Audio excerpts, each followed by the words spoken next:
Ah, chess, the game of kings, the sport of nobles, the pastime of nerds.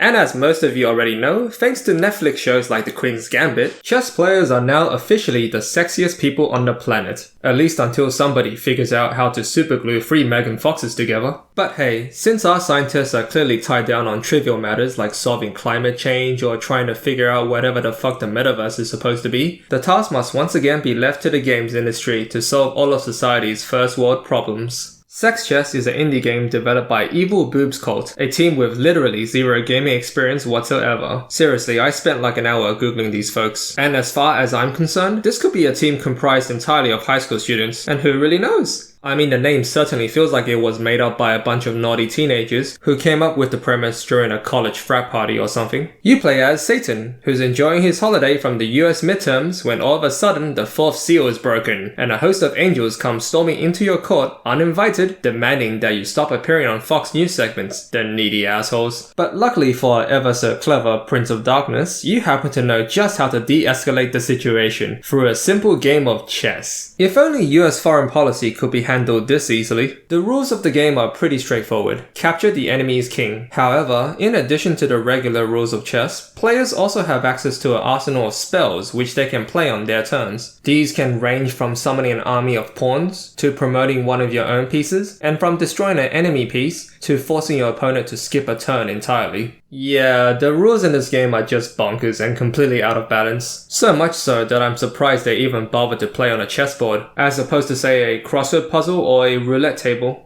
And when you do capture an enemy piece, the chess pieces would settle their differences in a courtly manner. And by courtly, I mean depraved. And by settle their differences, I mean violently boink each other. Kind of like that messed up version of chess in Harry Potter. The game features a short single player campaign, though it's mostly just a tutorial piece, which anybody can beat within an hour. In truth, the real draw of the game is the multiplayer, which as of time of writing hasn't attracted a large enough player base, as matchmaking times for me are as high as 5 to 10 minutes. And when you do finally get queued into a match, players are oftentimes AFK or just spending way too long on their turns, which given the circumstances leads me to suspect that their hands are not where they're supposed to be. As for the actual naughty bits, well, what can I say? The animations aren't too bad, but it's mostly just a 2 or 3 second clip being looped over and over again. It's not particularly sexy nor even that original, so if you bought the game with hopes of learning some new tricks in time for Valentine's Day, then you're shit out of luck, my friend. But I guess my main concern with the game is just trying to figure out who the fuck exactly would play this game in the first place. I don't think most chess players would even touch this game with a 10-foot pole, as it would involve learning rules made up by drunk teenagers, nor do I think this game would be particularly appealing to folks just looking for some entertainment during their 6 o'clock privacy time, as I can't imagine anybody investing $10 plus time waiting for a match when all they really need to do is whip out their phones to access all the adult literature available on the internet.